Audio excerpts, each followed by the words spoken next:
Hello, and thank you for joining me for another rendition of Math is Easy, Step by Step. Here I'd like to talk to you a little bit about like terms versus non-like terms. So essentially, like terms have the same variable, it's the same letter, and they also have the same exponential power or values. Here you can see x squared and 3x squared, they both have the same x variable, and they both have the same power of 2. Right? They both have an x, and they both have a power of 2. Moving forward, let's look at some like terms versus non-like terms. So here you can see in our first example, we have 5y to the invisible 1 first power and y to the invisible 1 exponential first power.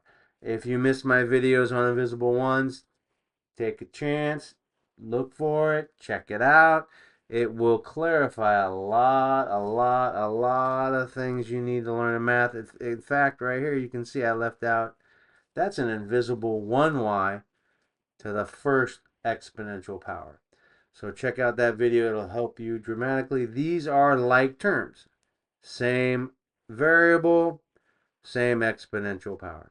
Number 2, we have 16x to the third power and x to the third power. This is an invisible 1x to the third power. We have the same x variable and the same power of 3. These are like terms. All right, we got two consonants, 50 and 100, like terms. And yes, even these terms are raised to that invisible 1 first power. We have number 4.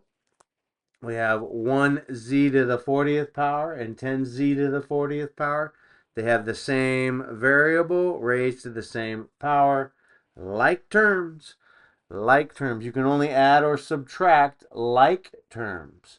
If they are non-like terms, then you are simplified as far as you can go. You cannot add unlike terms. So let's get some examples of those. 15 and an x to the second power. Not like terms. Number 2, 2x to the first power and 3y to the first power. Do they have the same letter variable? No. But they do have the same invisible 1 exponential power, but they need to have both. Same exponents, same variable, same letters. Those are not like terms. Here's some more not like terms. We got 12x to the third power and 12x to the fourth power. Yep, they got the same letter x, but different powers. One's to the third, one is to the fourth power. Number 4, 5y to the first power and 5x to the first power. Well, they got the 5 and the 5 coefficients are the same, but different letters or variables, 1y, 1x, automatically makes it non-like terms, even though they do have that invisible 1. I hope you like this video, a quick video on like terms and non-like terms. Remember, you can only add and subtract like terms. Non-like terms are simplified as far as they can go. Hey, thank you for joining me. Math is easy, step by step.